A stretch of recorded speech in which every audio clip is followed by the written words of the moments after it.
Bago pa si Kai Sotto, alam niyo bang may mas naunang nangarap at namahas na mag-aral ng high school sa Amerika para lumapit sa tsansang makaabot ng NBA? Si Kobe Paras ay anak ng PBA legend at comedian na si Benji Paras.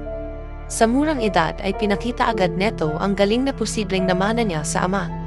Bukod pa dyan na grabe rin talaga ang kanyang lipam ability at sa kanyang height na 6'6" ay angat na angat talaga siya sa Pinas. Kaya nga nang nabalita ang paglipat neto sa Amerika ay inaasahan ng lahat na siya na ang magiging unang homegrown Pinoy na makakapasok sa NBA.